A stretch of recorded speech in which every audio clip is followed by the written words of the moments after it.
What is up, wrestling fans? Welcome to episode number 642 of the Smark Moment Smack Talk podcast, Hot Tags of the Week. We're going to be breaking down everything that happened in the world of pro wrestling and sports entertainment over the past few days we feel like talking about for this edition.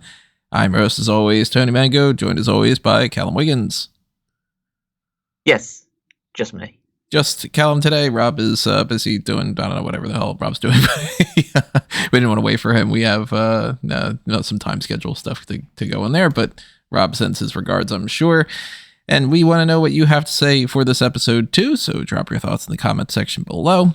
If you are on YouTube, of course, then also click on all those different positive buttons you can see on there, like the like button, double check that you are subscribed to the channel, ring that notification bell for those email alerts. Click on that join button to get access to the same stuff as the Patreon. If you go to patreon.com/smarkoutmoment, you will see the Darkcast tier, the Pick Your Poison tier, $1 a month tier, all that stuff is exactly the same as it is over on the YouTube channel membership, and it's all greatly, greatly appreciated, as are any of the other ways you can help us on the monetary side of things, like the thanks button, the Redbubble and TeePublic shops. You know, anything along those lines. But also keep in mind that if you do pick up something on those merchandise shops for either Smark Out Moment or A Mango Tees or Fanboys Anonymous, which if you don't know what Fanboys Anonymous is, of course, go to fanboysanonymous.com. But if you do pick up anything like that, then that can give you access to contest points for the current Funko Pop contest we have going on right now. The annual Road to WrestleMania giveaway that I do, sponsored by fun.com. is going to be for 3 Rocky Maivia Pop figures, the Funko Pops that everybody loves. And, you know, Rocky Maivia, of course, is an old school classic. So with The Rock being a big part of WrestleMania this year, I figured that that'd be a fun little one to put out there. And you can have all sorts of different ways that you can enter that contest. Most of them are basically just sharing something on social media, you know, retweeting something or going to, you know, double check that you are subscribed to the YouTube channels and stuff like that. But you also get a lot of points anytime that you pick up any kind of merchandise. And that includes even just stickers, just saying. It doesn't have to be, you know, the most expensive options that are out there. But I do try to give some extra points for the people that would pick up something like a hoodie rather than a sticker or something. So the amount of points that you can get into the contest and all those entries are entirely determined by how much you want to do. You can do daily entries. You can share things over and over and over again. You can post things all over the place and stuff. So if you want to win those Funko Pops, then go ahead and you join the contest in any way that you can. Also, keep in mind we have the Smark Madness tournament going on right now, where you can vote on that for, you know, the next couple weeks up until the finals during WrestleMania week, where we are determining who is, out of all the people that have had the most WrestleMania main events, who is the one that you kind of consider the WrestleMania main eventer, the true main event superstar of WrestleMania. Not necessarily Mr. WrestleMania when it comes to the best matches or, you know, the best win-loss record, but just if you think WrestleMania main event, who do you think of? Hulk Hogan, Stone Cold, John Cena, Roman Reigns, you know, all those kind of names that are out there. So vote on that while you can too. Go back and check out that Hall of Lame podcast that we did for the Darkcast, most recent episode that we had recorded before. Also keep in mind the Discord server. All these things are lots to keep in mind, but at the same time, yeah, it's a lot of them are the same things that they are every single week. So you should know them by now. But anyway, that is our plug section of this podcast. Everybody's favorite part. Let's start getting into some of the actual hot tags here. A couple little small package quick highlights to mention. One of them being Maurice's tumor free. It's very good news. It's good to report on things like that. And, you know, hopefully she is going to be much better in all sorts of different ways when it comes to her health going forward. Not much to really like talk about on there. It's just like, that's good news. Alicia Fox is returning to the ring for the first time in, I don't know how many years it's been since we've seen Alicia Fox. Do you remember offhand? I know Alicia Fox isn't one of your favorites of all time or anything, but it's been, I would assume, about 8 years or something, right? I don't know. It was like the last thing I remember her doing was stuff involving like Cedric Alexander and Noam Dar. So that was just after the Cruiserweight Classic, and that was what, 2016. So probably about 6, 7, 8 years, something like that. apparently she was in both the 2022 and 2021 Royal Rumbles, but those don't really count. And she had lost a tag match alongside Tamina to the Iconics in April 29th, 2019. Really? It's only been that long. Okay, I thought it was longer than that. But she is going to be facing Mickie James in Australia on the Starcast Her show, Friday, April 12th. And she's going by the name Vix Crow now. It's kind of a,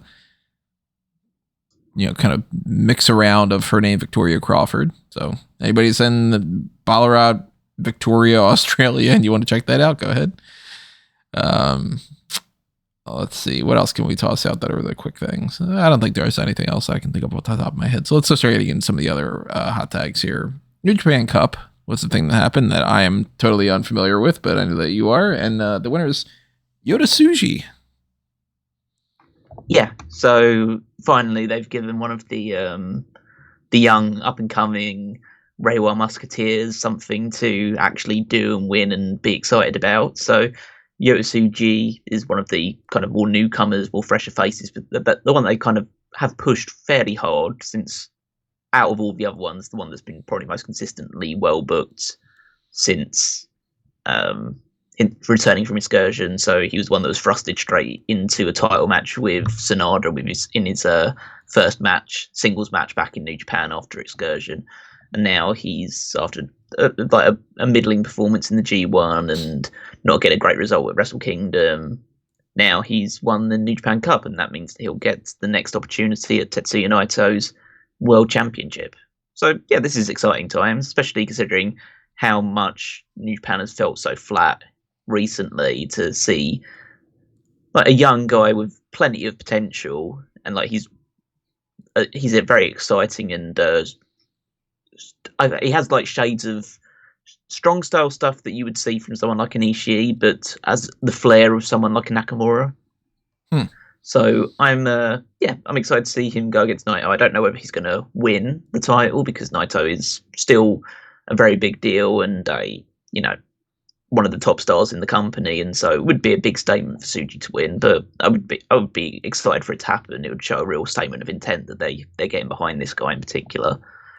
But that's kind of the news, that he beat Hiroki Goto. Hiroki Goto was going for his fourth New Japan Cup win in that match, and but fell short in that one. Do you think that there's much of a chance that Tsuji actually wins that championship, though? Like, you said you don't know if they were really going to switch it over to Naito, but stranger things have happened in recent years for New Japan. Do you think that there's kind of like, is it like 50-50, or is it more like a 10% chance? It's hard to tell, really, because I do firmly believe that Naito isn't a long-term champion, and I think that he won't have the championship by the time the G1 Climax comes around. But there's still plenty of shows in between that happening, because that doesn't kick off until about July or August. So yeah, there's plenty of opportunity for Naito to drop the belt in that time. There's like Forbidden Door to think about, and Naito is a more marquee name than Yota Tsuji is. Same with like the Big Dominion show that'll come up in June as well. So it's whether they want to stick with the kind of star of now that is Naito, and the star of the last like X number of years, like probably 7-8 years, or they want to launch a top star, or a new person they think that can be a top star, to the stratosphere and make him world champion now, quite early in his time in New Japan. So I would say that, I wouldn't say that, I'd probably lean towards Naito winning, probably in a like 70%, 30% thing. That'd be where I kind of stand at the moment, especially because Tsuji has cut promo saying that if he was to win the match, he wants to bring back the old world championship design. Well, I mean, I like that older design much better. So maybe there's like somebody that kind of is thinking. It's weird to me that it's even a different lineage too. Like, you know how I am when it comes to the WWE Universal Championship and all that stuff, where I'm like, no, keep the WWE title. And yeah, well, he says he wants to bring back the old title, restore the old lineage of it, and then to officially retire the Intercontinental Championship as part of the kind of unified belt that they have now. So yeah, that's what he's planning on doing, which does make me feel like, oh yeah, he's not winning the title, but we'll see. Maybe that is their plan, and he's the guy that's going to be the one that does it. It also is interesting that this match is happening because they're both in the same faction. They're both part of Los Ingobernables de Japón, so it's like faction versus faction warfare. So that'll be interesting how that dynamic plays into it as well. That could be even the reason why they're doing it. Could be like maybe he being Tsuji is like going to be the new quote unquote leader of that, while Naito like steps aside as like the, you know, Flair in Evolution could have been the leader, but it was Triple H, that kind of thing. Maybe they plan on doing something like that. I don't know. Potentially. I mean, I think that they'd be kind of, especially in a post Okada world, I think they would be potentially taking a massive risk of, like, I guess sidelining Naito. Sidelining Naito and turning him into kind of a subservient in a faction instead of the leader of a faction. And I definitely hope they're not turning Tsuji heel, and certainly hope that he's not going to join House of Torture or something, because we've seen enough guys join House of Torture, and we need that faction to. Well, I want that faction to go away. It's probably not going to for a very long time, but it's nice to see that match being the main event of the upcoming Sakura Genesis show. When is that? So that's happening on the 6th of April.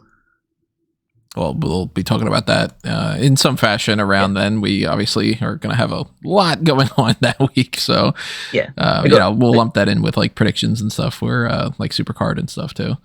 I've got a full card announced for it. I won't go through every single match because obviously the earlier matches, like in any New Japan show, are just a bunch of like 6-man or 8-man tags. But the interesting ones are obviously Naito versus Tsuji for the World Championship. Then there's the Never Openweight Championship, Evil versus Shingo Takagi. Then we're getting a Jon Moxley match. It's going to be Shota Umino and Jon Moxley versus Ren Narita and Jack Perry. So we're getting New Japan and AEW versus New Japan and AEW in a way, really. Even though Jack Perry is, I guess at the moment, at least officially part of New Japan Pro Wrestling. Getting Sho versus Yo, the former Roppongi 3K tag team, fighting for the Junior Heavyweight Championship. Got the tag championships, Bullet Clubs, Chase Owens and Kenta are facing Hiroki Goto and Yoshihashi. So hopefully they'll lose the title, because I don't know why they have it in the first place. And then the IWGP tag titles have been defended in a triple threat tag team match. Bullet Club War Dogs, the current champions, Clark Connors and Drilla Maloney, versus Catch 2-2, Francesco Akira and TJP, versus Intergalactic Jet Setters, which is Kevin Knight and Kushida. That's a name. That's Kevin Knight and Kushida tag team. Yeah.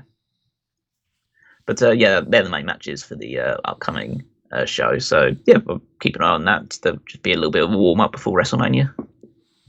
Be one of the many things that we cram into those hot tags on that episode, when we're like the hot tags being recorded before the SmackDown that may or may not include the Andre the Giant Memorial Battle Royal. They still haven't said anything about that. And then before the Hall of Fame and before the NXT pay-per-view and the 2 nights of WrestleMania, and another thing that we'll be talking about later on, and before Supercard of Honor, and that's week. It's going to be insane. I'm not looking forward to how little rest I'm going to get. But if you are looking forward to a new women's promotion in Japan, the Stardom thing's picking up a little bit of steam. How did you say, like 5 different names have been confirmed? Yeah, so basically Stardom announced that there's going to be 5 of their wrestlers that are finishing up their contracts with Stardom on March 31st. So they are Julia, as we all would expected. So she's going to be joining this new Rossy Ogawa-led promotion, but he's only going to be there for a short while before she then makes the transition over to WWE. Whenever that happens, I don't know how many months she's going to stay with this new promotion before she heads over, but I think it's only going to be like a temporary thing to help them get a few eyes onto the product straight away, and then establish some stars, probably put somebody over, and then head on off to WWE afterwards. The other names that are joining are Utami Hayashishita, which is an interesting one because it's another one of their kind of bigger star names that have like achieved quite a bit in Stardom. Is at the moment a current tag team champion in Stardom, so they're gonna have to figure out a way to get the belt off her fairly sharpish, or just vacate the belts. Mirai, which I'm slightly surprised about as well, because they've pushed her fairly hard in the last year or so because of She won their kind of their equivalent of the Intercontinental Championship, and then held that for quite a while. She's won multiple tournaments there as well, so I thought that she would probably be positioned to go after the world title in fairly soon, but she's heading over as well. But you do always have to take into account with these ones is that Rossy Ogawa was the guy that was booking them prior to this as well. So clearly they probably have more loyalty towards him than they do the promotion. So that's probably why part of the reason why she and others are going over. The other two are Mai Sakurai, who's kind of been who's teamed with Julia quite a lot. So I guess she's just going to try and rekindle that over there as well. And she's someone who's always been a bit on the outskirts of the Stardom like main event or mid-card scene, so she's not really going to I don't think she was ever going to make a huge splash in Stardom, so it's not the biggest thing of her going over. And Yuzuki, who was an up-and-coming name in Stardom, I think she was getting pushed quite a bit as a young up-and-comer, as somebody that could be going towards like mid-card or some other championships early on before being pushed towards the main event scene in the next like year or two. But she's obviously not going to do that now because she's going to be in the same probably position in this next promotion. And obviously we don't know a lot of details about this promotion yet. We don't have a name for that promotion. Obviously you can't make a promotion with just 5 wrestlers on it. So we don't know where the rest of the talent is coming from, whether it's going to be some freelancers from other promotions coming in as well. So, or if there's any other people that are being signed up, but we at least know that like that at least these 5 wrestlers are heading over. We know certain ones that have announced they're staying with Stardom, like Azumi and Mina Shirakawa, and there's going to be a big American Dream show that's happening on April 4th for Stardom, which is going to feature people like I think Mariah May is going to be on it, Zaya Brookside, so some people from AEW Impact is going to be on that show as well. So as I say, there is the clear signs now of a working relationship between AEW and Stardom that there couldn't be before because of the seeming issues that Tony Khan and Rossy Ogawa had between each other. So yeah, but that's basically the update. It's just we know that certain people are leaving Stardom now, and they'll have to adjust accordingly. Well, if we're talking about Japanese women wrestlers and all, let's talk about this story with Goldberg. Now, he was on an interview with Tim Green on the Nothing Left Unsaid show, and I didn't check out the episode. It's, I got plenty of other things to do than to listen to other podcasts. You should be listening to Smack Talk instead. But the news story that came out of this, to quote the transcriptions of this, whatever, Goldberg's complaining essentially about WWE, and he said, "A girl beat my winning streak, beat my undefeated streak. Yeah, I can't even remember. Asuka is her name. Some Japanese girl, and they touted her as being the one to have the longest winning streak. And it just so happened that culminated when I got there. And then it just so happened that every single wrestler uses the spear in their moves. Pretty ironic that happened when I got there, right? The fact that I didn't get along with Paul Levesque, which is Vince's son-in-law, I think had everything to do with it." What a fucking crybaby.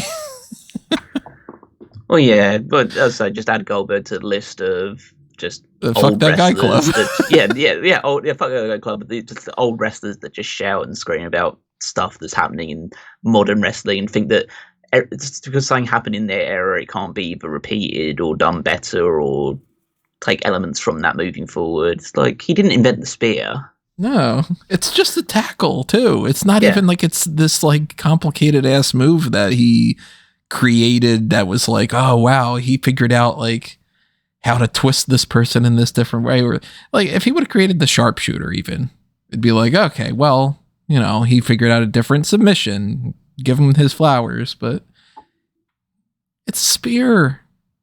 People were using it before that too. How long had she been using the spear? How long have like? Oh, Edge definitely used it after Goldberg did. Oh, and he wasn't doing it before Goldberg, but it was like. But yeah, but when he wasn't there, it's like why is it now an issue? Like Rhino's been using the gore for ages, and like Batista would use a spear, and like obviously Bron Breakker does it. I know that's more recent, but like let's say like loads of people use spear. It's like just because Goldberg had a great spear, one of the best spears ever, but like it's not like he owns the move. And it's not like people don't talk about him having a great spear still. Like that, Bron Breakker's got the best one I think going on right now. But when people talk about that, they go like, man, Bron Breakker's got one of the best spears since Goldberg. Like you'd think that would be kind of an honor to be like, yeah, I popularized this move and people are using it going forward. The same as how when people do super kicks, people are like, how great is Shawn Michaels' super kick? Yeah. But then you have the thing Asuka about stuff's worse. Yeah. It's way worse because it's like it was fake, dude. It's like you were booked to have this long unbeaten streak, but they could have just said at any point in time, yeah, you're losing tonight, and then you just lost. Like it's completely fabricated. So you can do it with any wrestler, and they decided to do it with Asuka because Asuka was an absolute dominant force in NXT, and they wanted to book her as strong as possible, and she came into the main roster and did it as well. I do like that loads of people have brought up the fact that Goldberg tweeted during Asuka's unbeaten run about how congratulating her for beating his streak and stuff. Presumably that was at a point in time where he was either coming into the company or preparing to come into the company, and now that there's seemingly no chance of him coming back or being booked because Triple H is in control, and Triple H doesn't seem to like Goldberg that much. Just pushing the idea of, oh yeah, that fucking sucks. Why a woman beating my streak? A woman of all people. And then also tossing out some Japanese girl like Asuka. You know her fucking name's Asuka. No, she doesn't. No, he doesn't know. He doesn't know that her name is Asuka. He's been told it before. Like it's not like he hasn't ever heard her name. So it's like he purposely didn't register what her name was because he just didn't care, But so that's just sour grapes. Like it's someone like you made your money. You were a big star for a long time. You're a big star even longer than you should have been. You're a Hall of Famer. Hall of Famer. Like what? Just be happy. Just be content with the life that you have. Don't just go back and just say, I should still have the longest winning streak in history. I should have the longest winning streak in this fake sport where people decide who wins and loses the matches. It's just very sour and like I'd say Bret Hart was right. This guy's a dick. I was a fan of Goldberg back in the day when he was doing the whole streak thing in WCW, but that was like lightning in a bottle, and in a way that realistically, like, yeah, it was an overact, but he came in and was immediately given this push. So it wasn't like he quote unquote earned it over the years the way that some other people have been like, oh, they finally earned their spot at the top of the company or something. He was like an experiment that ended up working out. And then they gave him these quick matches. He has plenty of issues with different people over the years that have been like, yeah, he only did this for money. He never really cared about the business, all the other kind of elements that come into the criticism. And you would think that would be enough to be like, I have this streak that I'm always going to be tied into. I've won the world championship like 4 times or something, maybe even more than that. One of them completely disrupting the whole plans of multiple people for WrestleMania that year. I've been spotlighted countless times as like, let's do this big match just because I'm me. I have still, even after being defeated, one of the best win-loss records out of any performer in like pro wrestling history. Is he's only lost to like something like 9 people or whatever, and they're pretty much like Undertaker, Brock Lesnar, Triple H types that they're top of the top. It's not like he's been like he started jobbing out to fucking Hornswoggle just for the sake of it. So they kept him strong in WWE. They gave him this big return. They gave him a championship. They gave him the main event of WrestleMania. All these other kind of things that are great. And it's like, yeah, but some Japanese girl beat my streak, and now they're all using my moves, and Triple H doesn't like me. That's not going to get you your big retirement match that you want, pal. Nah, I think the shit was probably sailed on that as soon as Vince was out of power. But I think that that's like it's just another old wrestler going on podcast and shouting at the clouds. It's a shame because whenever they do this kind of stuff, it goes from being like, me holding somebody like a Goldberg up in not like, super high regard. It's once like he was like one of my absolute favorites of all time or something, but it tarnishes their legacy because then I'm like, oh, what a problematic thing to do on a podcast instead of just being humble enough to say like, yeah, I had my streak or whatever. The only person that's touched that has been Asuka. She's great too, or something. Then you have a completely different setup and you're like, okay, Goldberg wants his match, but he's justifiably upset that he doesn't get it instead of just bitching and complaining. So, if Goldberg ever hears this podcast, dude, nut up. That's all I have to say. Ronda Rousey, though, has also been bad-mouthing WWE Vince McMahon, but I am going to go on an opposite thing from the Goldberg here, and I'm going to actually flip that around as being supportive of what she's been saying. Ronda Rousey has not had a great track record from my perspective in WWE when it comes to like my level of criticism. I don't think that she's had fantastic matches. I think that her promos were awful for the most part. I didn't like how much of the focal point she took in certain ways. Some of that stuff, not her fault. Some of that's just WWE booking, and she seemed kind of like a whiner in some ways and seemed problematic in a couple ways that I'm not going to disregard now as being like that never was a thing. But I do like the balls that she's got when it comes to the things that she's been saying recently. Have you been checking out her criticisms of WWE in the past week? I've seen snippets of it. I think that it's one of those things where I agree with what she said, and it's like it's good to see her come out and say the things that she's put out there. I also think the timing of it is fairly convenient. Like, she wasn't saying this before Vince was knocked off, even though she was out of the company for a while.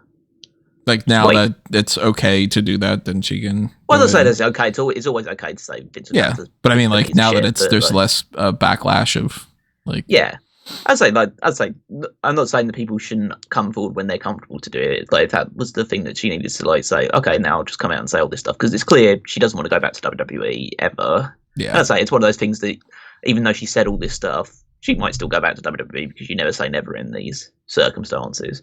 And she doesn't seem to have any ill will towards Triple H or Stephanie or other people or some other people in the company. Yeah, it seems like she is mostly Vince and Vince's yes men. Yeah, and I mean, I like the line of her saying that like the deal with Saudi Arabia and that, like probably a place that Vince wants to, a world that Vince wants to live in where women are subjugated. Yeah, her line was, pay-per-views are held in major cities like New York, Los Angeles, and Philadelphia, as well as now twice a year in Saudi Arabia, a nation that restricts the rights of women in a way that I'm certain Vince McMahon wishes he could. Yeah. Again, it's one of those things that, she's absolutely right in saying that, but then it's also a case of, well, you did go there and you did take the money to do matches there, so, like, you kind of have to do it. But then again, like, people like Sami Zayn and Kevin Owens have said in the past I'm not going there, and then they do go there, so, like, I say, I think I'm past the point now of just trying to hold like wrestlers to a super high moral standpoint because, like, at the end of the day, you're just going to be picking at holes when you should just be enjoying them as characters instead. But yeah, I think what she's come out with is fairly accurate and forthright, and hopefully people do take notice of that as well. I'm interested. I'd like her to expand more on like the shit show backstage that she talks about with WWE. Mm-hmm. Like, is that just because of the Vince and Yes Men stuff, or from the time that she was there, or does she know anything more? Is there a wider backstage issue that we're not privy to? Yeah, I want to know the specifics about some of these things because a lot of it's very generalized, and some of it kind of comes off a little bit to me like a ghostwriter just being like, this is the history of what it is, and let's fill in the blanks, kind of like. the fact that they needed to put out there the idea of, I mean, I guess it's for context more than anything else, but it just comes off a little bit like a bland and generic quote from the other thing. NXT was founded by and under the control of Triple H, real name Paul Levesque. In addition to being my in-ring WrestleMania nemesis, he is arguably one of the best professional wrestlers in history and one of the better people on the business side. He is married to Stephanie McMahon, who is the daughter of WWE's Emperor Palpatine, Vince McMahon. Vince took over the company from his father in the early 1980s and spent the better part of 40 years playing a real-world pro wrestling version of Monopoly, buying up and absorbing smaller promotions until he basically owned them all. Like, that's context for people that are reading this and, not being a super knowledgeable pro wrestling fan, which makes sense for a memoir. But I mean, I kind of think it's with her case, it makes sense because like people might just have followed her from her UFC stuff. But I do kind of find it funny when other wrestlers write that sort of stuff in their memoirs. I think, who's buying your memoir if they're not a wrestling fan? Yeah, like if you're reading like Becky Lynch's memoir and it's like, in the wrestling business, we refer to a heel as a bad guy. Which, by the way, we got some heel action on Monday Night Raw this week, where Cody just flat out calling The Rock a heel and all. But yeah, that kind of parts of it kind of makes me feel like maybe a little bit of this is just sort of grandstanding, and maybe not grandstanding is not the right word for it, but like hey, this is a big story. We got to mention it on here, and we don't really have specifics to talk about. But wow, I don't like that Vince guy, and what an evil bastard. But if there are elements that she knows, or she's witnessed, or been a part of, or seen, or whatever, that are very specific, like she doesn't seem to like Bruce Pritchard at all. I would assume probably Kevin Dunn is one of the other people that she has on her shit list for being like a Vince crony. Maybe not. I don't know. But I want to know more about any of these things. I want to know about this, this kind of like casting couch type thing where she says about, the women, female talent exchanging sexual favors in return for airtime. Who's doing that? How do you know? You haven't been a part of the company for super long. Is that something that had been recently happening? And can we find out more information about that? Kind of, put the target on the people that have been awful and doing that to these women's division stars and maybe elsewhere. I don't know. I think that in anything that's like this, whether it's, pro wrestling or it's that Nickelodeon documentary that's been out recently, I haven't watched it, but I've been hearing some stuff about that. Name the names, man. Don't protect shitty people. Now, of course, it's like, it's not on you to name somebody else for, this person did this and that affected them, and I'm going to tell their story. But I wish that there could be more of like a transparency, I guess you could say. But I back her saying something. Any little bit like that can get the ball rolling. So that's good. Not much more really to add to that. Really, we'll see if more comes out with the publishing of her book.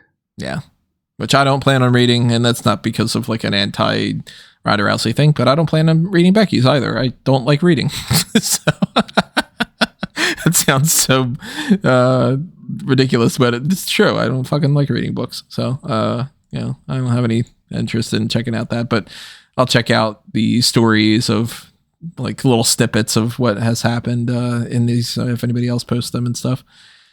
Get into some TV talk. I just mentioned recently. Wow, it's the same episode. I just mentioned a minute ago about that Cody promo on Monday Night Raw where he had talked about The Rock being a heel. Now I think you're just an asshole and all. I like that promo quite a bit. What do you think about that? Did you see it? As again, so little bits and pieces of it. It was a bit insider, which I know some people aren't as big a fan of. I mean, I don't mind it because I am in that bubble, so I can find those things entertaining. I like the fact that he was talking about he didn't sink to the level of The Rock, just making jokes about Rock's mother, because he's like brought up saying, "Hey, I could talk about your mother, but she's a great lady, so why would I make jokes? Why would I make jokes about that?" And I think a lot of people brought it up. It's very, very similar to the promo he cut on Chris Jericho in the build up to their AEW world title match at the first Full Gear. Yeah, the Carney something or other thing that he Carney Succubus. Carney Succubus, yeah, that he had used that line. Which, I mean, if the shoe fits, Oh yeah, exactly. Oh yeah, I see why he's getting that point across, but it's just I think it was a very good promo in the list of Cody Rhodes promos. And we'll see what happens on SmackDown when they do this face-to-face segment with him and Roman to try and reintroduce Roman as, hey, this is the actual guy that's main eventing the show, and this is the world champion, been the world champion for the last 3 years. So let's talk a little bit about him instead of just The Rock and Cody. Which I'm wondering if it's just going to devolve into The Rock being there anyway, because obviously that it's not going to end up just being the two of them. It's going to have at least Solo and Jimmy, and something's going to break down and all.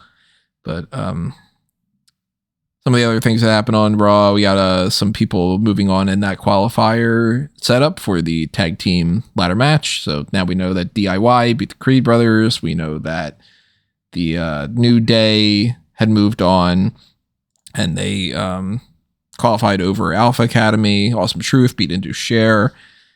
Some other random matches that just happened for the sake of it. I mean, there's nothing really that we need to break down when it comes to Becky beating Nia. It's just a match to keep her busy in the meantime. They're still pushing this Andrade with the Judgment Day thing, and now that Ricochet's somewhere in the mix there, I don't know if it's seeming more likely that it's like Andrade and Ricochet against Dominic and JD, but that doesn't sound like a WrestleMania match to me. It sounds even better to me if it's just Andrade against Dominic, but one way or another, we're going to find that out over the next couple weeks. And they were doing this weird thing with Chad Gable. What's going to happen with this? But Gable basically just said to Sami Zayn, you can't beat Gunther, and this means more to me than it means to you. Think there's anything that's going to come out of that? I think they're telling a Rocky story with this one. In that, the story they seem to be telling is that Sami isn't sure that he can beat Gunther, and Gunther's just playing into that by just saying, "Oh, this guy's a joke. Why is he facing me at WrestleMania? He has no chance of beating me." And I think that so Gable's going to be Zayn's trainer in the build up to the match with Gunther. Couple different Rocky stories than WrestleMania this year. This is in Philadelphia. They're pretty much making most of the stories some kind of Rocky story where it's a plucky underdog, fiery babyface going against a dominant champion that seems seemingly unbeatable. They're doing that with Gunther and Sami Zayn. They're doing that with Becky Lynch and Rhea Ripley. They're doing that with Cody and Roman. Yeah, not quite Drew McIntyre, but no, not that one. Yeah. He's been doing such great stuff lately. I've been loving his even like the simple stuff of when he's like, "Oh man, you're doing the what chant. Thanks for reminding me about how I fucked up CM Punk and all." Like, he's having fun with this for sure. I'm really liking what McIntyre's been up to. Yeah, hopefully he wins the title at WrestleMania. I hope so. Yeah, he is one of the many title changes that I hope happen at WrestleMania. Gunther, not as much. I still kind of want Gunther to retain, but I'm rooting for Drew. I'm rooting for the tag titles to switch hands in some fashion, and obviously I'm rooting for Cody because that's the most important thing at WrestleMania this year right now. And we had some interesting stuff when it came to NXT this week. Nothing like groundbreaking and all, but just kind of a quick rundown of some of those things. The Roxanne Perez and Lyra Valkyria match was confirmed, which is kind of blah to me because I said before, it's just a rematch. There's nothing more to it except Roxanne pouts more. Okay. And the Axiom and Nathan Fraser, number one contender qualifier, they beat Charlie Dempsey and Miles Bourne. That no quarter catch clause thing came into effect with Drew Gulak retaining the Heritage Cup over Riley Osborne. A lot of stuff happening with the Obafemi, Josh Briggs, Dijak situation, which I still kind of think is probably going to end up being a triple threat. but they have 2 sets of matches coming on next week that are seemingly going to set up a number 1 contender. Sean Spears is probably going to be going up against Joe Gacy for this pay-per-view now that they just set up a little thing with them. Not my favorite storyline in the world, but I like it a little bit better than Mr. Stone being pissed at Von Wagner for carrying him out like a baby. Although I get it, you know. Quick mentions about the Ariana Grace and Gigi Dolan thing. They're kind of just like stalling for time on some of these stories. Like Rich Holland's like, oh, I'm going to do what everyone wants me to do. Okay, now we have to wait until next week to figure out at least what that is. So it wasn't really like the most, jam-packed episode of NXT, but they just pushed a couple things along. And anything that you had found out about that stood out to you, positive or negative? No, I just kind of tuned out when you started mentioning NXT, so... I didn't know if you had like read the other stuff and, you know, if you're I probably have, sounds, like, I can't remember it. I probably have, but I can't remember anything about it. So, and then we had the whole setup with Dynamite this week. 2 important things happening on that episode. That's for sure. 2 title changes. Yeah, that's like they did it was a big. I guess in reality it was a 3-hour Dynamite. It was 2 hours Dynamite followed immediately by an hour of Rampage. But it was a pretty noteworthy show. Not the biggest fan of how my DVR cut it off. They cut off the end of the I Quit match, but among some other things that are, you know, obviously not, again, not everything that happens on any episode of TV is ever all that important, but like Swerve Strickland beating the Butcher. Okay, whatever. But Deonna Purrazzo and Thunder Rosa beat Mariah May and Toni Storm, and they had a little bit of a tension segment at the end of there with Thunder Rosa getting the pin and seemingly setting herself up for a title shot that Purrazzo was a little bit irked about. I think they're going to do that for Dynasty. Yeah, I presume it'll be Thunder Rosa versus Toni Storm at Dynasty. It feels like that would be the thing that makes the most sense. Maybe a triple threat at most, but I don't think you need to necessarily throw Deonna in there. Hook and Jericho had their match. They're continuing that next week as well with, I forget how he phrased it. It's something like he has a proposition for him, if I remember correctly. Is that what it was? Yeah. I don't know if I was a big fan of this segment because, I don't know, it's a lot just for Jericho at the moment. That's pretty annoying. And I think that there's a lot of people that are, well, I say a lot of people, there's some voices in the wrestling space that are like praising him, saying, oh, he does put people over and he put Hook over. Look how Hook took like 90% of this match and dominated it. But I just go, yeah, what happened is that Hook threw Jericho around for like 10 minutes and then Jericho brushed it off like it was nothing and then ended up losing on a fluke roll up. Like, if you're really putting a guy over and making it dominant, then he throws you around for 20 minutes or 10 minutes. And then he beats you just straight up by pinning you or making you submit to his hold. You don't break out of his hold, try and apply your hold and get caught by a flash pin. I think Jericho is very much in prime Hogan Nash WCW territory right now. What do you think that the proposition is going to be? Tag team. Just go for the tag titles? Yeah, which is weird because there are no tag champions right now. Yeah. That tag title situation is in a way that I am assuming building up to the FTR versus Young Bucks. Are you still kind of in that range, or do you think it's going to go a different way? I presume that's probably the outcome that's going to be. Again, I'm not a fan of this tag tournament setup either, just because there's no Moxley and Claudio, and apparently there's reason for that. The Moxley's just not been available for the time being, and so they can't put him in the tournament. But it just seems odd that like they win that big match over FTR at Revolution, and then they're not in the tournament, but FTR are. Yeah, it's kind of defeating the purpose of the whole ranking system too, right? Well, the rankings are dead. I think we should all accept that at that point. That was a good 2 weeks. yeah, it's about a month or whatever, and then they just don't mention it anymore. And Swerve's probably get another shot at the title, even though he just lost, so he should be at the back of the line. And yeah, as I say, it's dead. It's probably for the best because they don't seem to be able to book with it. So let's just move forward. Dynamite, for the most part, has been better for the last few months anyway. So the rankings shouldn't be getting in. If the rankings are just going to get in the way of that, then better off without them, probably. I think that they had some of the best perception of that before, and that they should just continue that, which is like keep the win-loss records as the thing you show up on the screen. And then if you ever need to call attention to that and say that this person has a great win-loss record and that justifies their championship shot, then you have it there. But don't call so much attention to it that it makes people call into question why those people didn't get title shots, because then you're booking it too much like a legitimate sports thing. And there's a big difference with pro wrestling versus something like football, where like the Super Bowl isn't, I was going to say the Super Bowl isn't a storyline. This year, maybe it seems like that's not necessarily the case with the whole, the Taylor Swift thing and all, but it shouldn't logically revolve around anything other than wins and losses when it comes to, the Stanley Cup, or when it comes to the World Series, or any of those kind of things. That's just win losses. Yeah, it doesn't matter who is going up against who.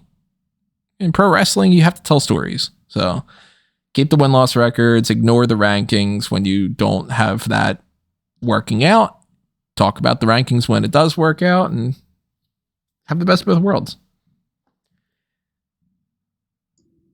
I got to take a minute to talk about this. I'm hating Mercedes Moné's AEW stuff so far. This is the second appearance so far, and I hated this promo. Yeah, I wasn't a huge fan of this one as a follow-up to the previous one. I mean, I liked the first one because I felt that, it's an introduction to who she is and what she intends to do in AEW, but this one just felt like a continuation of last week's one. Didn't really add anything of any real substance on top of it, beyond the fact that she's seemingly going after Julia Hart and the TBS title. She's going to be fighting Willow Nightingale at some point as well, and has clearly got unfinished business with her. But yeah, as I say, I feel like, and I know Meltzer and Alvarez commented on this, and I feel like it's pretty. I think in this instance, some of the other stuff they're saying is just weird and wrong. But this one in particular, this felt like a WWE 20-minute start of Raw promo segment. Mm-hmm. I don't want that in AEW. Yeah, it's supposed to have a different presentation, and you're supposed to have But she's got a writer. The freedom to say things the way that she wouldn't normally, but she's got the same writer she used to have, so it's all just going to be exactly the same as what it was. I'm hoping that, and again, this is just me fantasy booking, so I can't say for certain if this is going. But if this is me in my situation, I would hope that the plan is that it's going to be like 2 to 3 months of kind of this kind of raw baby face, like I'm here and it's so great and I'm going to start a revolution. I want to fight all the top people here, and then she just morphs eventually into just the real Mercedes Moné, the egomaniacal heel CEO character that's just there for the spotlight and to be like the top star. And then that starts off her as a heel, which would eventually culminate in Willow Nightingale beating her for some kind of title, whether it's the TBS or the World Championship. So I hope this is the start of it, and we have to just ride the wave of a couple of, rah babyface things to start with before then, letting her run loose as a top heel in the company, which is a position where she'll probably thrive in the best. She's never really worked for me as a babyface. To be honest, she doesn't really work that well for me as a heel a lot of the time either, because she plays the same character. It just happens to fight babyfaces. Because her character is very one note. It's just, I'm the boss, ha ha ha, I've got some swag to me. And when it works, but a promo like this, and the previous one, but this one, she had an opportunity to step out of her comfort zone and do something different now that we already got through the first promo of I'm so excited to be here. for this to be exactly the same as the other one in a lot of ways, and exactly the same as what we've been hearing for years from Mercedes, it really makes me think that she can't do anything else. And somebody like a Chris Jericho can, switch up to a different character once in a while. And, I mean, obviously we've talked many times before about like sometimes people just do the same thing. We talked about this with the Rock story, catchphrases, the whole Hall of Lame that we just did, where if you have a shtick that people really love, a lot of it, you tend to do the same thing and whatever. But I do kind of feel like every single Mercedes promo from NXT onward has been just the same promo. And I don't even know why you necessarily need a writer for it. If it's got like ChatGPT could do that. All you got to do is change a couple words around and it's the same promo each week. And when she turns heel, I don't think that's going to change it all that much either. I think she's going to be the same exact thing. She's just going to be putting a scowl on her face and saying it to a baby face. So I'm really looking forward to that transition being like the big saving point.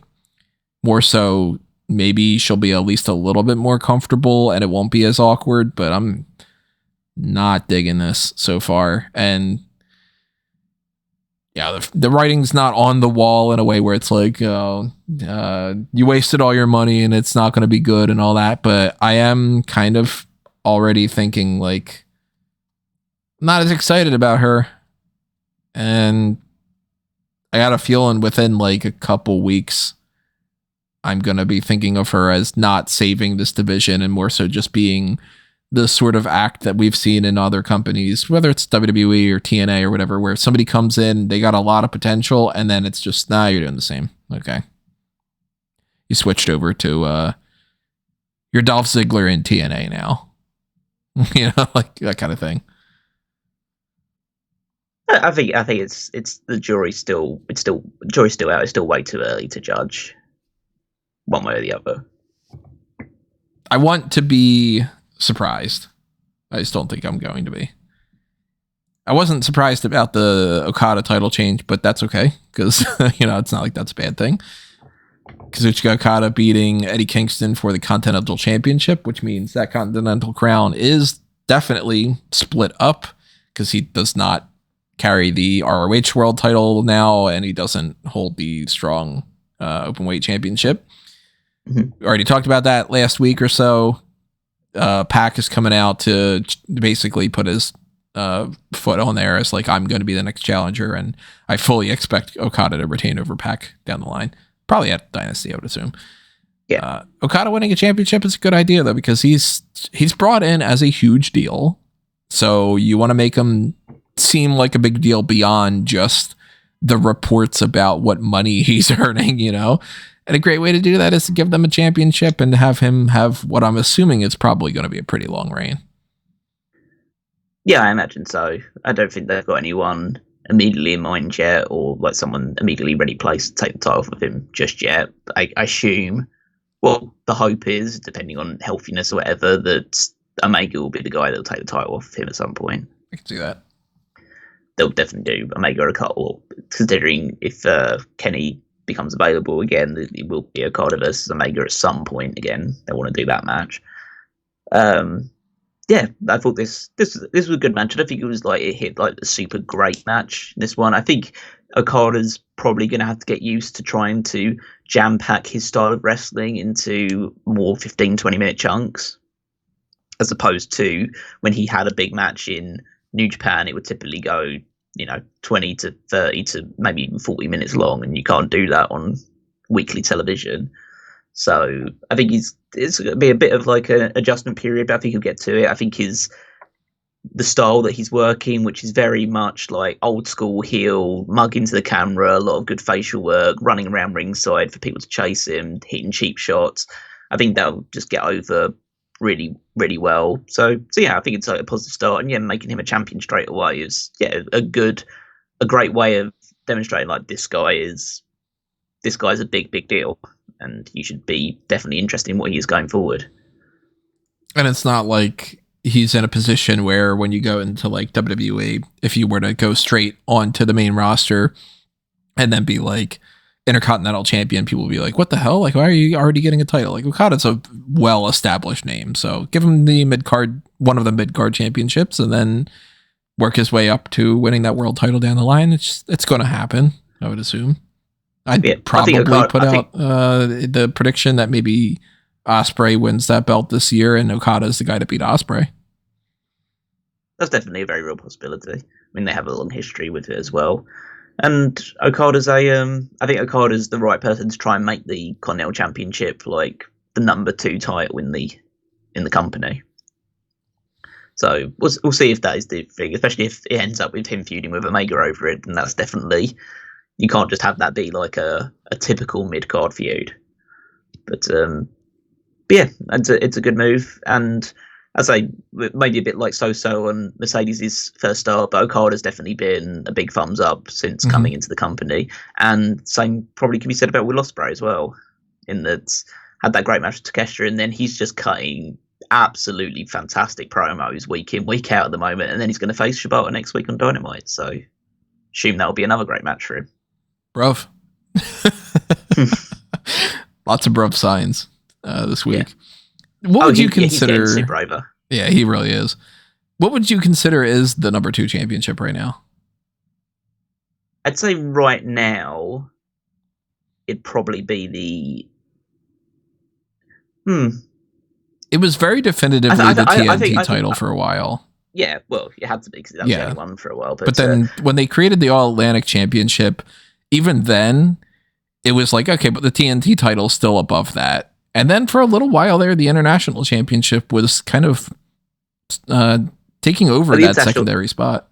Yeah, the International was definitely for a while the second best one, especially when like the TNT title was just going through like a weird period. I think now, considering the work that Christian Cage did with the title, that the TNT title is now the number 2.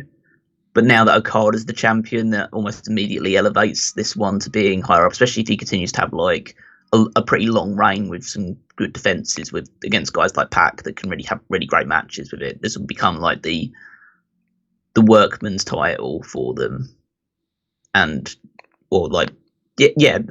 I think eventually we'll see the Continental Championship as the number 2, especially because Tony Khan has said in recent interviews that the idea for the Continental Classic returning will be the case that the champion will enter the Continental Classic and then the title will be defended in that tournament every year still.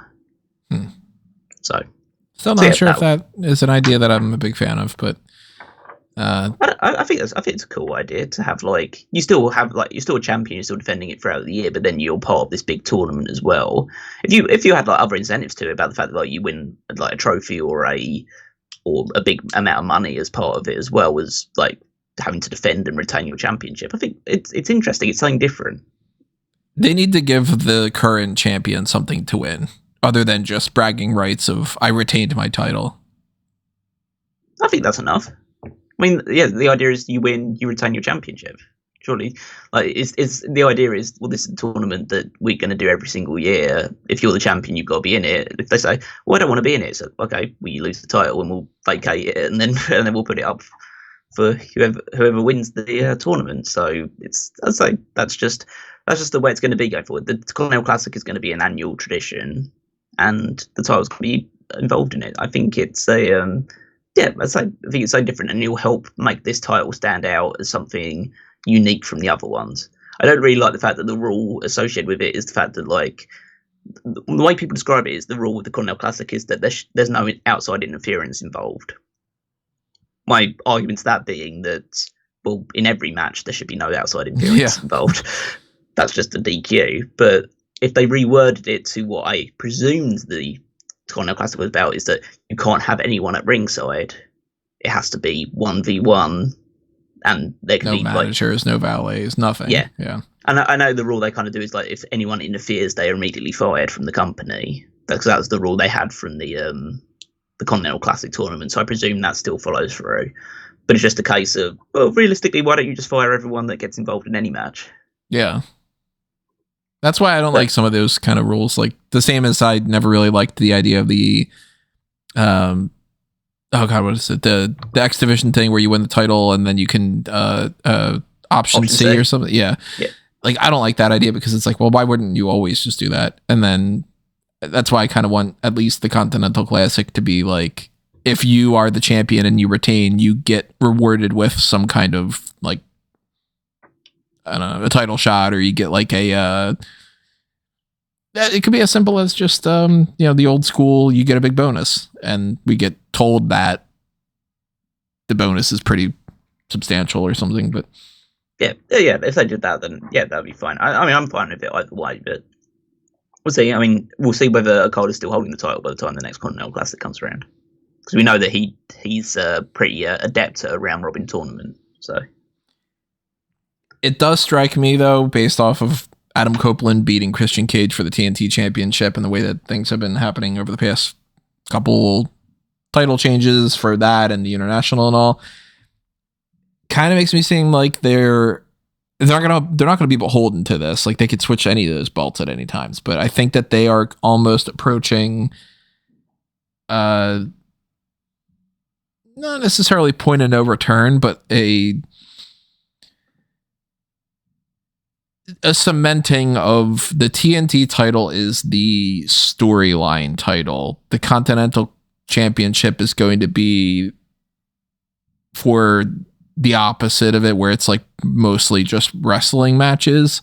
And then the International Championship is going to be the third tier of that, where that could be any of those, but it's definitely not going to be on the same rung. Kind of like it's like the world titles number 1, TNT and Continental are 2A and 2B, and then International is 3.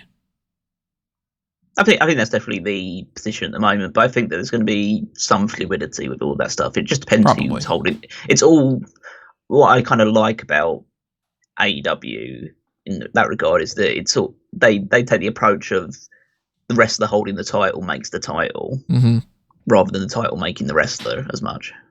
Yeah, and for the record, I mean, we've seen that with like the Intercontinental and the United States Championship too, because we've had people like Gunther who just go out there, they wrestle, they beat people, and that's it. Yeah, and then we have United States Championship stuff where it's like all Austin Theory dodging people and doing storyline stuff and all. Well, I'd say like there's always been a sort of like a case where it's just a case of for in WWE in the past in particular, where he's just like, oh, we've given them the Intercontinental title, that means that they're worth something, rather than, oh, okay, we're giving the Intercontinental title and then let's see what they do with it. Obviously that's changed now with Gunther with the Intercontinental Championship, but for a while it just felt like, okay, just give you the Intercontinental Championship because we want to make you a big deal, but not actually do anything with you while you're holding the Intercontinental title to make you feel like a big deal. Just the fact that you're holding the title should make you a big deal. Yeah, like what happened with Shinsuke like 3 times. Yeah. But as you mentioned about Copeland winning the title in the I Quit match to end Dynamite, which then also started Rampage in a way as well. Yeah, this was a lot of fun. There's a lot of good old Canadian fun in terms of just like hitting them with hockey sticks and putting on like a Boston Bruins shirt rather than the Toronto Maple Leafs, and Christian throwing Copeland through a hockey net at one point. Just like, and then you had like their classic ladder stuff with like dropping him across the ladder, and yeah, like there was a crossbody for a table at one point. Copeland was bleeding. Had like interference towards the end with the patriarchy, and then Daniel Garcia and Daddy Magic coming out to even the odds, and yeah, and the finish was quite interesting, funny. I've heard some of the criticisms of it, and to be fair, I can understand where the criticism was coming from. Don't get me wrong, I find it absolutely hilarious that they tied Christian up in the ropes and then Copeland just repeatedly kicked him in the balls like 15 times. That was hilarious. But I think what they should have done, what other people said, is that he got Spike out, and then he hits Christian below the belt with Spike, which again is absolutely hilarious. But then Christian doesn't quit, and then Copeland goes to attempt murder on him, just like put the spike through his head, and then he has to quit. What other people said, and I kind of agree with now in hindsight, is probably he should have gone for the nut shot. Christian should have quit before he hits the nut shot, and then Copeland wins the title, but he says, no, go fuck yourself, and then he hits him with the nut shot anyway. Yeah. Just add that little cathartic end to it, because the nut shot got such a great reaction, and the crowd would have booed if Christian had quit, and everyone would have been so disappointed that he's quit. So they get to see the nut shot, and then Edge gives them the nut shot, and then you just like, oh, that's super cool. But yeah, it's a great moment. I'd say as someone who was a bit lukewarm about this potentially happening, I think Copeland has had a fantastic run in AEW so far, and it's great to see him win the title. 2-time champion now, officially. Yeah, and the real one now. Yeah, it's seemingly an actual title change. And he said in a thing that came out on Twitter afterwards that he's bringing back the Cope Open following this as well. So now it seems that the TNT Championship is going to become a open challenge title. Copeland challenge? Yeah. Yeah, the Copeland challenge is going to be so basically it's Adam Copeland doing the John Cena Open challenge with the title, which I think could be cool. It's usually a good way to incorporate quick matches without having to do feuds where, you know, like Copeland can have matches against any number of people that he wanted to do something in the ring with without having to be like, okay, how do we do a 2-month feud over this? And what story do we tell between him and Dante Martin or something, you know? But I'm happy with this result because I think that this will end up with two things. One, I think it's going to end with Daniel Garcia beating Copeland for the TNT title at some point. Which I'd be happy about. I think that would be a respectful way. And then it's also, I think, setting in motion now the breakup of the patriarchy, which I don't think is going to happen immediately. I think it's still going to be like months down the road. But I think that will end up in the circumstance where Copeland and Christian get back together as a tag team at some point later this year, and then they win the tag titles one final time. That's what I'm hoping happens at least at some point. Yeah. I think that's the plan. I think that they at least see that vision. It's just making sure that they can get there because, we never know what's going to happen. But I imagine there's going to be some circumstance where, I think that Luchasaurus is going to break away or kill switch now, but eventually Luchasaurus is going to break away and turn babyface. But then there has to be a situation where Nick Wayne turns on Christian, and that turns Christian babyface. Nick Wayne needs to be the big star heel coming out of this, I think. I'm going to put out a prediction for, I'm assuming that won't happen until at least 2025, but the tag title situation of tossing out like Copeland and Christian getting back together. And I'll go so far as to say they fight FTR because they have a good connection with them. Oh yeah, that'll definitely happen at some point. I don't know whether that'll be the team they beat for the titles, whether they'll be FTR winning the titles off of them. But they definitely will have a match. I could see Cage and Copeland beating the Young Bucks for the tag titles, and then FTR beating them for the tag titles. I think that could definitely be the case. Because I expect the Young Bucks to win the tag titles this time around. If Copeland and Christian were to come back as a tag team, would you like them to go back to the 5-second stuff? See, I wasn't watching so much around that time frame, but I do think that if I would have been watching, I probably would have liked that a lot. So I think that they could play into that, and they should, kind of do the hits. Yeah, I think they should do I don't want them to be like a full blown nostalgia act. Yeah, but just it'd be good to incorporate bits of that. Yeah, good to incorporate some elements of that into it. To be like the grizzled veterans that you kind of are now still. But yeah, that was a cool moment, and then it bled over into Rampage. I say there wasn't like as much like stuff from Rampage we talked about, like Takeshita beat Rocky Romero. I said that like the Strickland beating the Butcher, so he's going to have a match with Takeshita on Dynamite, and that's seemingly a de facto number one contenders match for Samoa Joe at Dynasty.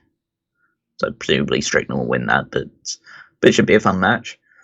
Yeah, other stuff happened, but the big thing from Rampage, other than seeing the end of the I Quit match, was the Street Fight women's tag match at the end between Sky Blue and Julia Hart defeating Willow and Chris Statlander. Again, it's just like this is like an AEW tradition. Like there's like certain standards of AEW, and one standard for AEW is that if you have a women's Street Fight tag match, it's going to be a great match. regardless of who's involved, it's just always a great match, and this was no exception. They were awesome. Sky Blue, this was definitely Sky Blue's best match in AEW by a long way. She was awesome in this match. Like she was using thumbtacks, and she hit a code blue on Willow Nightingale on the announce table. She kicked thumbtacks in Chris Statlander's face, and then she took a Death Valley driver from Willow through 2 tables on the outside. And then Julia Hart tapped out Chris Statlander. So that's interesting because it basically means that you would assume that, considering a tag match and she's the champion, that her team would lose and then the winner would get the title shot with her, but they decided the champion wins. So I presume they're moving into the path of, okay, so it's going to be Mercedes versus Julia for the TBS title. And they're kind of pushing Statlander, and with Statlander losing, she gets frustrated. She turns heel on Willow. They're feuding for a while. So Mercedes can then focus on the TBS title, going off Julia to win that, and then we kind of go from there, really. Eventually it culminates in Willow versus Mercedes in some fashion. I have not checked out Rampage, but I've heard some good stuff about that street fight, so I might have to go back and check that out at least. It's only like 10 minutes long as well, so it's not like it's like a 20-minute, like, have to devote a lot of time. You can just catch up with it pretty quickly. And then our final hot tag here for this week is going to be something I did not anticipate them announcing, but they announced this earlier today, so thankfully before the hot tags. The Slammy Awards are returning, and they are very much harping on, for anybody who's like not familiar with the Slammy Awards, they are giving it a subtitle this year. So they are referring to it as the 2024 Slammies, the Fans' Choice Awards. And it is going to stream live during the WWE World, which, remember, is a new renaming of the Access thing. I still think that they are missing out on calling that Slamboree, but that's another story. It's going to be Sunday, the 7th of April, which means the one time that I thought I was going to have a break during that weekend, I'm not, because they're going to have the NXT stuff before night 1, and then they're going to have this before night 2 of WrestleMania. I don't know how this presentation is going to go, but it's going to be hosted by Kathy Kelly and Big E. So that should be, Kathy Kelly's good. Big E is fun. It's going to be a live thing. So I guess I'll be tuning in live and doing coverage for that. But they have the votes out there as the thing that you can go ahead and vote on WWE.com for these different categories. Going to break them down here, talk about that, nominees, predictions, and all that. Female Superstar of the Year. The nominees are Rhea Ripley, Bianca Belair, Io Sky, Becky Lynch, and Bayley. I am assuming the winner for this is probably going to be Rhea Ripley, but Becky's super popular, Bianca's super popular. It's just Bayley and Io aren't going to win. I'd say that Rhea's probably going to win that one. Rhea is way more popular than a lot of other superstars are at the moment. So if they are going to leave this entirely up to the fans vote, then that kind of dictates some of that stuff. But then again, Bianca and Becky, they could sort of steal the victory. It wouldn't be super shocking to me. Male Superstar of the Year is down to Cody Rhodes, Roman Reigns, Seth Rollins, Gunther, and Logan Paul. Certainly not Logan Paul. He's not going to end up getting that vote. I think it'll probably be Cody, but it wouldn't shock me if it was still Roman. Yeah, I'd probably lean towards Cody on that one. I don't think that... I think that his popularity probably supersedes Roman at this point. I think if it was my choice, I would go Gunther, but it's probably going to be Cody. Yeah, and for anybody who's curious about like who we think should win these, go back to the end of the year awards that we do for Smark Moment. So, you can get the best in-ring talent, worst in-ring talent, best mic on skills, all that other kind of stuff like that. Entrance, we already, that's one of our categories too. Those are Cody Rhodes, Roman Reigns, Bianca Belair, Seth Rollins, Rhea Ripley, Becky Lynch, The Rock, and specifically Dominic Mysterio's from WrestleMania 39. I don't know why they had that one as like we can only talk about that there, but it's also interesting that that's more than 5 for that category. So they wanted to put these people in there. And because WWE fans care about entrances and finishes and nothing else that happens in a match. For the most part, I'd say.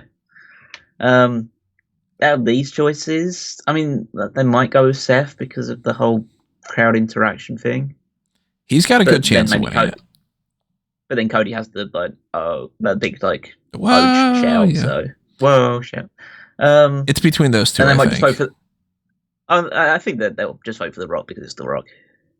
I mean, it could be, but I think that he is a certainty to get a lot of votes just for being The Rock in general, and he might be the spoiler for the return of the year. It's either The Rock or CM Punk. It's not going to be Nia Jax. It's not going to be Naomi, and it's not going to be Randy Orton realistically because his return at Survivor Series was overtaken by CM Punk. So is it just a matter of do you go with The Rock because he's The Rock, or is that CM Punk's award to win because CM Punk isn't really listed a whole lot of other places? I think it might be, but I think we also might have him. I mean, it doesn't seem like you can win one or the other, but he is in at least one other category. So it's either The Rock coming back or it's CM Punk between those, I think, for turn of the year.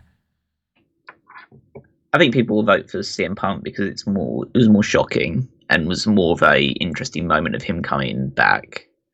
So I think people will at least visualize that a bit more and say like, oh yeah, that was crazy, him going back to WWE after, of all people, coming back to WWE.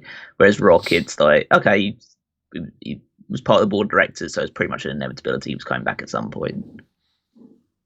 Faction of the year, I don't know why Imperium's on the list, and Alpha Academy's on the list as well. Damage Control, the Bloodline, and the Judgment Day. It's pretty much between the Bloodline and the Judgment Day, I would assume.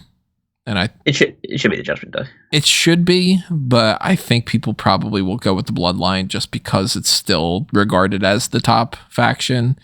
But then again, we've had instances in the past where like the NXT year-end awards where they've gone with people where it's like, oh, look at that, they actually went with somebody who isn't just treated like the bigger star. So, see, I think that Judgment Day are the bigger faction than the Bloodline. It's just the Bloodline has Roman Reigns in it. Yeah, it's the same way that Imperium's on this list because they have Gunther. Like, essentially, the Bloodline is Roman and 2 flunkies. Yeah, whereas but you know how WWE, it's like, wow, what a dominant faction this year. And it's like, did they really do anything? You know?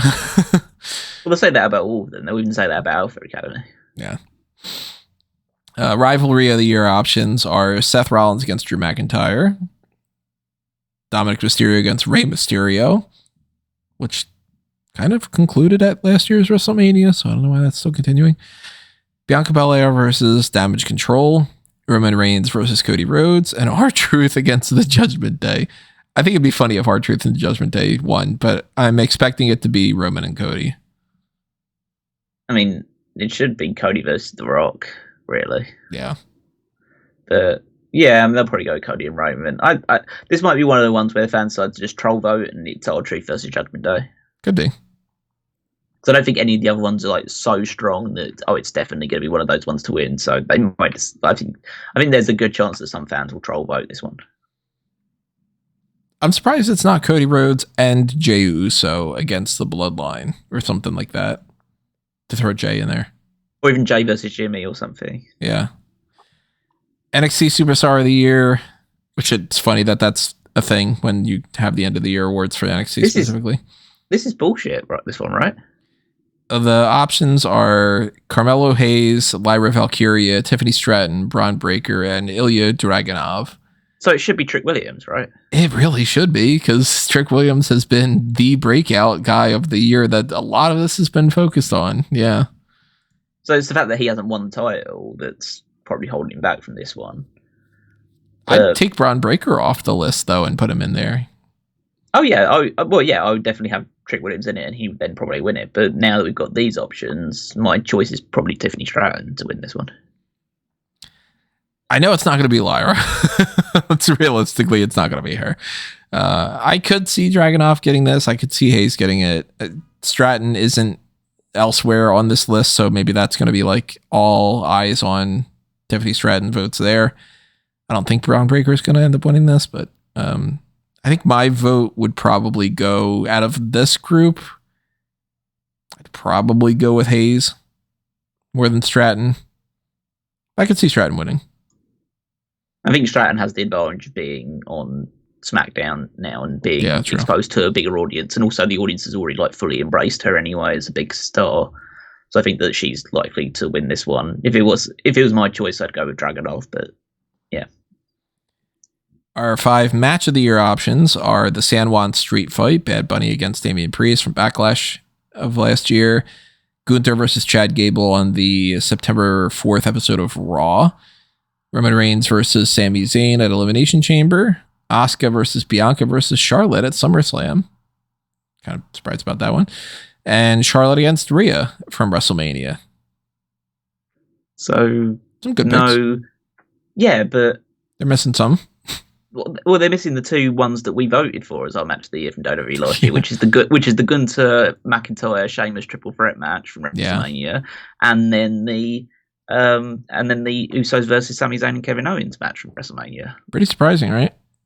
I would have picked either of those over the triple threat from SummerSlam for the women's division. So that's because they wanted to put 2 women's matches on this one. Yeah, pretty much. So yeah, out of these choices, I guess probably Flair versus Ripley was the best match out of these ones. I think prediction-wise, though, I think San Juan Street Fight's going to win. It's always got Bad Bunny in it, so maybe just if his fans come and flood it, then yeah, there's a good chance of that. Depends on how many Bad Bunny fans are out there versus how many Rhea Ripley fans. Again, it's quite weird that they're doing the Roman Reigns versus Sami Zayn match, considering that's like that's like a month before WrestleMania. So it happened over a year ago. So the fact they're encompassing that as well. Yeah, like when did the Slammy Awards have like the Oscars every year? It's like from this date until this date. Is this WrestleMania until WrestleMania? If so, why are you counting the things before WrestleMania? Is it the beginning of 2023 to the end of 2023? Then we don't count anything that's happened these past couple of months, even though that's going to definitely influence a lot of people. That's one of the reasons why I always do the end of the year awards at the end of the year, because I'm like, nope, started at the beginning of the year, ends at the end of the year. That's what we're working with. But hey, I'm only somebody who cares about these things more than they do. I also just don't like the idea that the Slammy Awards are around this time frame when it's like, yeah, that's the Slammy Awards and NXT Stand and Deliver and 2 nights of WrestleMania and the Hall of Fame all at the same time. Just the busiest week of the year with all the other shit that's happening outside of WWE too. You can't put the Slammy Awards in front of SummerSlam. It's the Slammy Awards. Wouldn't that make sense? It's like the Summer Slammy Awards. There's also, oh my God, moment of the year. Rey Mysterio punching Dominic, CM Punk returning, Io Sky cashing in her Money in the Bank contract, The Rock slapping Cody Rhodes, which means that we are counting things prior to WrestleMania last year, and something that just happened a few weeks ago. So the time frame is basically, I think, January 2023 up until now. And that includes Cody Rhodes slapping The Rock on the 8th of March. And Damage Control turning on Bailey. So yeah, it's the year and a quarter awards.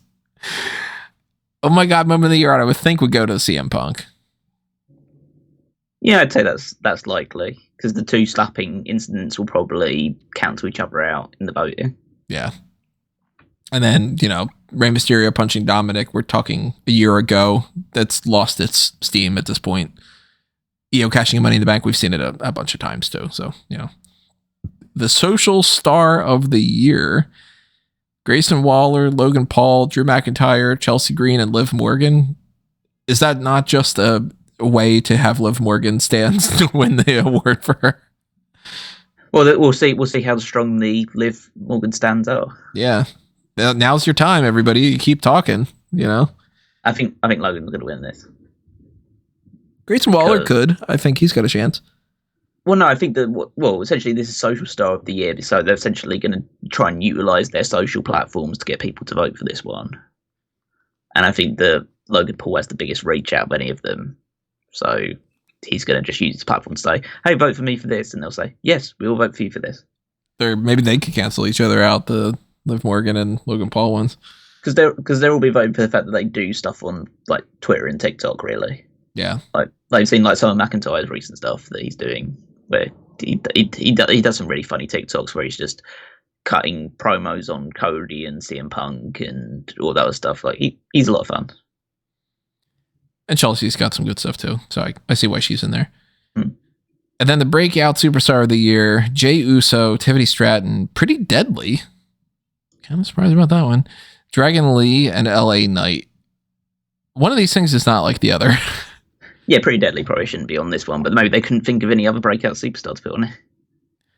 Off the top of my head, I don't know who I would go with outside of throwing somebody from NXT in there that wouldn't win either, but like Oba Femi's done more than Pretty Deadly, you know? I guess they have to be on the main roster, seemingly, to do that.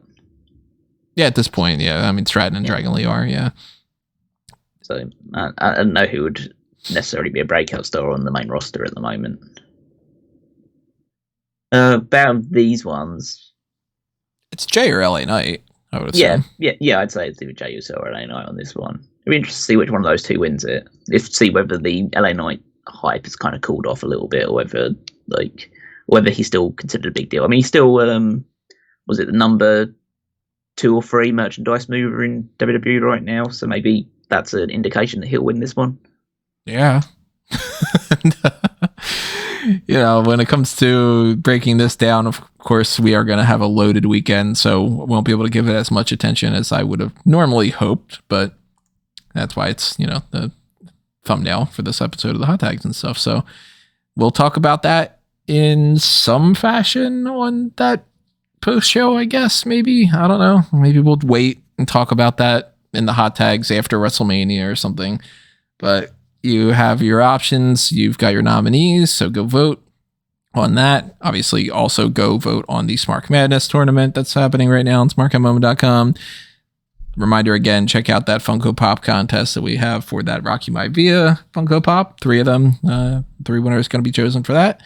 Check out that Darkcast that I had mentioned before. Subscribe to the YouTube channel membership or the Patreon for that Hall of Lame, where we get into some really deep discussions over a lot of different topics there. 7 different categories and 3 to 9 different things that we've mentioned in like each one of those.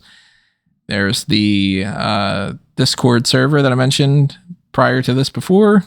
Check out fanboysanonymous.com. And also, of course, go to the link tree at amangotree.com. You will see links to pretty much everything that is under A Mango Tree. Follow me at Tony Mango in the process, and follow Callum as well. Yep, you can find me on Twitter at WeekMost14. Check out the Power Rankings every weekend over on smarkatmoment.com, where I'm ranking the WWE superstars based on their prior week's performances. And there you can also find the Fantasy League, also at WWEFantasyLeague.com, where we're just a couple of weeks now away from WrestleMania and crowning the winner for this season. It's still pretty tight at the top. Definitely plenty of points up for grabs at WrestleMania, where the points are worth double. So let's see how it goes, and he'll be the champion at the end of this season, and then we'll put plans in motion for next year's season as well. So got some ideas working in the background about that. So yeah, so head on over to WWEFantasyLeague.com to see how we're all doing. Okie dokie, everybody. You know what that means. That is it for this episode of the Hot Tags. Thanks, as always, for tuning in. Thank you for all your support. And thank you in advance for checking out the next main event that we have coming your way, which at the moment is currently a breakdown of the Hall of Fame class with a Wrestling with the Past / one more match discussion, basically going over again. We will talk about, you know, who would we like to see them if we could go back in time, or do this fantasy booking type of thing where we put the US Express in one more match scenario. Who should they go up against? Was it Bray Wyatt and Bo Dallas? That'd be kind of interesting. Or is it something else? if Paul Heyman could have a match, whatever it might be like that. We're going to get into a lot of those discussions. If that ends up being preempted in some way and we end up doing something else, then you'll find out when we figure that out. It's not currently the plan, but you never know. And then we'll get into the week from hell of 1,900 shows happening all at the same time. So, this next week might be a little bit on the down low to try to prep some stuff for that week that follows, where everything's just complete chaos. I don't know. In any fashion, you will find it out there on smarkoutmoment.com, along with everything else that is up on that website. Random articles, random TV coverage and stuff. And we want to thank you for all your support. And basically, that's it. So, adios for now, everybody. This has been another Smark Out Moment. And we are being counted out.